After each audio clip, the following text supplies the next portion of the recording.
કે સંસારી માણસની દિનચર્યા જાણીને તમે કરશો શું ફાયદો થશે?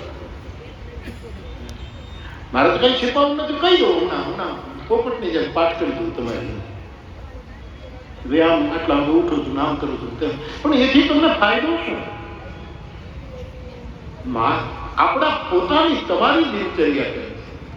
સવારે ઉઠી કરાગ્રે વસતે લક્ષ્મી કરમૂલે સરસ્વતી કરમધ્યે ગોવિંદ પ્રભાતે કરદર્શનમ. ક્યારે બોલ્યા છો? સ્વાધ્યાયના પ્રણેતા પાંડુરંગ દાદાએ રાજકોટમાં જે મોટું સંમેલન કર્યું હતું, 10-12 લાખ લોકો ભેગા થયા હતા, એમાં હું પણ હતો. જયશ્રીરામ બાપા એને બધાને દિનચર્યા કેમ કરવી એ બતાવી. સવારમાં ઉઠો ત્યારે પોતાનો હાથ જોઈને ઉઠો, કરાગ્રે. કારણ હાથ શું કામ જોવાનું? ક્યાં આપણને લઈ જાય છે હાથ? અયમ મે હસ્તો ભગવાન, વેદ કહે મારા હાથ પરમાત્મા. અયમ મે હસ્તો ભગવાન, અયમ મે ભગવતરઃ. ભગવાન કરતા પણ આગળ છે.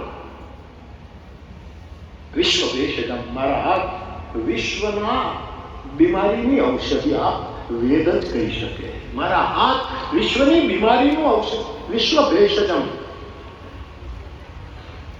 આપણી દિનચર્યા, ખાસ કરીને મારે તો યુવાનોને કહેવું, હવે તમે મંત્ર ન બોલો તો મને વાંધો નથી. જ્યારે ઉઠો ત્યારે મને કહું, હું તમને દબાણ નહીં કરું, તમે ક્યારે પણ નરસિંહ મહેતાએ કીધું, આપણે નરસિંહ મહેતામાં છીએ સાહેબ, એમ કહે છે.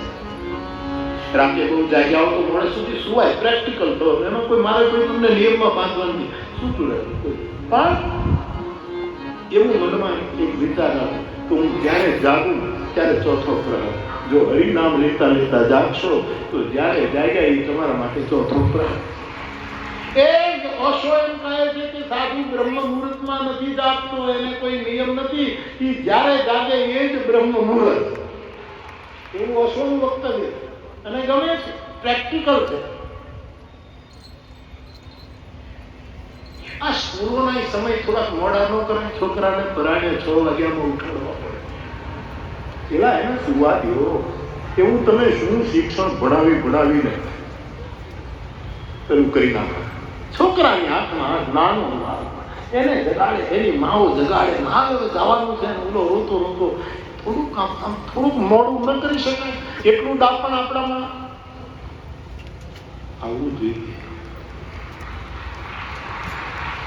છોકરાઓ રોતા પેલા સ્કૂલમાં લઈ જતા હતા ત્યારે ટીંગાટોળી કરી લઈ જવાનું હતું. હવે રોતા છોકરાઓ કાં તો રિક્ષામાં, બસમાં, કાં તો મા બાપને ગાડીમાં, પણ છોકરું રસ્તામાં સુઈ જાય.